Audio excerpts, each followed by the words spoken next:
Hi, I'm Lori, and this is GLP-1 Journey in Review. Today, we're going to be talking about ways that you can speed up your weight loss, things that you have to do that. So, I know this medication is not cheap, and we all want very rapid weight loss. Uh, 1 to 2 pounds a week is average.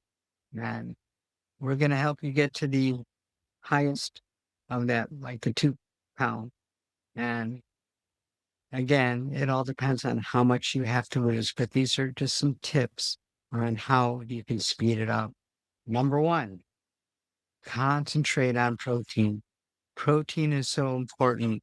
Remember the way that any of these medications, whether it be Wegovy, Gero, Zepbound, Ozempic, they all work the same. They all slow down your digestion, slow down your stomach empty, send a signal to your brain that you're full quicker, and send a signal to your pancreas to secrete insulin so that you don't have any sugar spikes. So if you concentrate on protein, that'll even make you feel fuller, faster, and longer. Protein is so important in just a regular, everyday diet, nutrition, whatever you want to call it. Protein is essential, especially if you're trying to lose weight, and especially as we get older. It's natural to lose some muscle, especially with rapid weight loss.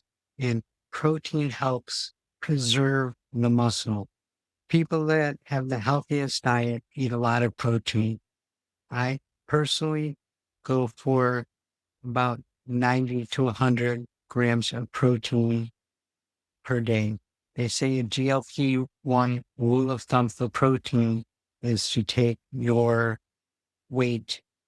For example, my weight is 118, but we'll round it up to 120 and subtract 2 from the first two numbers. So 2 for 120, subtract 2.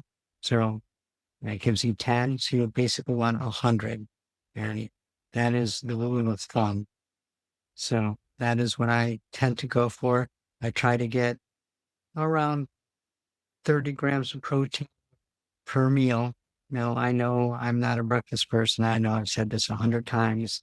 I go for the protein shake. I add collagen to it. Sometimes I add some protein yogurt to it. I use Fairlife protein milk. So I get 40 to 45 grams of protein just from that. Now, protein shakes are okay. Obviously, if you could actually eat regular protein, that might be better. But protein shakes are a great way to assist in getting some protein. I also have some gel packs. I don't have one in here now to show you. And I think they contain 17 grams of protein. And it's just like a little shot and a little gel thing, one squeeze. And I particularly like the orange cream flavor. I don't really go for the protein water. It's not my cup of tea. I go for the shot, and it's basically about 70 calories. It's pretty similar to the protein water. And also use that to supplement my protein. But I don't do that every day because if I get like 40 grams of protein, 30 to 40 grams of protein for my protein shake, and I can get 30 at lunch and 30 to 40 dinner, I'm pretty well set. And again, if I have a snack, sometimes it's a little chunk of cheese or something with some protein. So that's how I get my protein. Number two, you want to be consistent with your meals.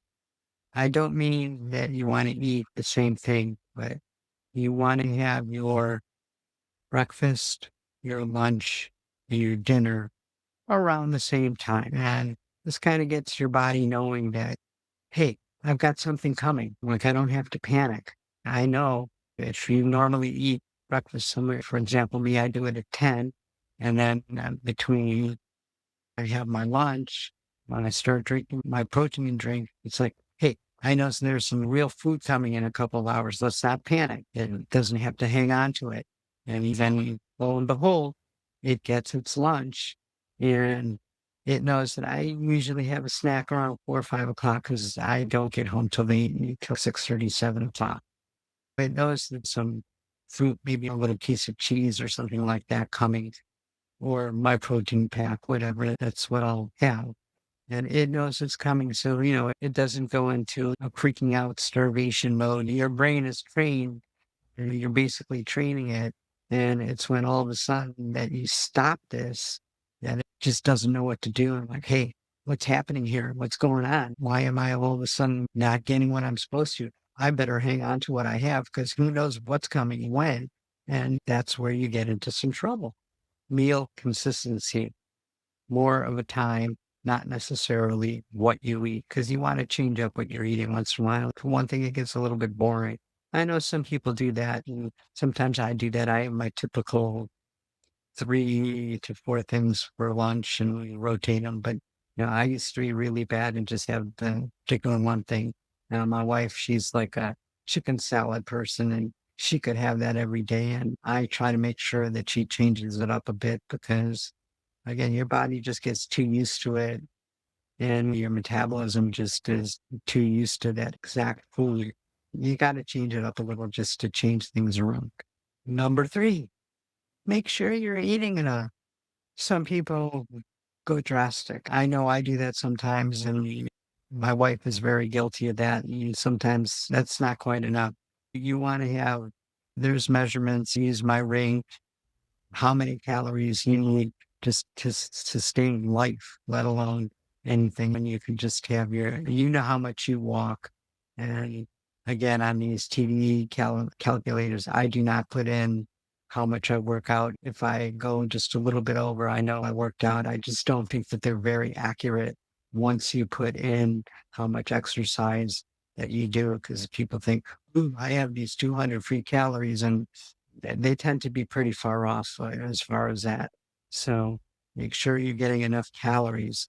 With the GLP-1 medications, you have to make sure that you eat nutrient dense foods because you need the protein, you need some fiber, you do need some good carbs, but you need a little bit of fat in order to make it this a healthy diet.